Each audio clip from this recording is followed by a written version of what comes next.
Hey everybody, that's Phil. So anyway, excuse me if I'm gonna look down. I got some notes that I wrote down. Uh, in the first video, one thing that I noticed was he was late. Um, I don't know if there's anything more awkward than um, going into a training class and the trainer not even being there or being prepared to greet you or anything like that. Uh, when he started talking about the material they were going to go over, Um, he didn't seem real interested, and he also seemed like he was in an extreme hurry.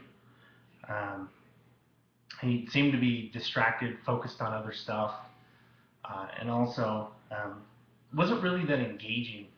And when one of the trainees had a question about some of the material, he deflected her, and told her to just look at her book.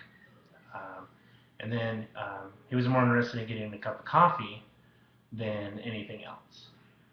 Um, the second one was probably my favorite, and I probably think everybody is probably online with that. She was very energetic. She was on time. Um, she recapped what they went over the day before, which I think is important. When you're going through a training and there's a lot of material, it's important to, I think, in my opinion, have somebody go over what you talked about yesterday in case there are any questions that maybe didn't arise yesterday or were forgotten, that she can possibly address to check for understanding. Um, she included everybody, wanted everybody to answer a question, was willing to answer questions, even wrote stuff on the board, which is really, really important.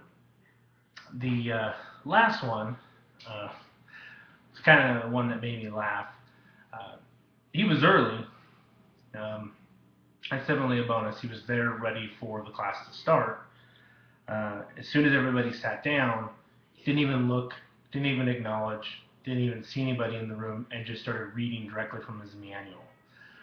Talking about it was very monotone, not engaging, and actually because he wasn't looking up, he had to be stopped by somebody to say, she had a question, and he asked her the question, and then he was more worried about the break, and wanted her to remind him when they came back from break, which a lot of times doesn't work, because he seems like a trainer that would jump right into it when they came back and wouldn't remember the question. She would forget instead of just addressing it and taking care of it right then there at the beginning. Um, that's pretty much it. Like I said, the second one was my favorite. I do like going into training classes or having trainers that are very engaging, want to include everybody, and are fun. She seemed like a fun lady, fun personality. So that's what I got. Thanks.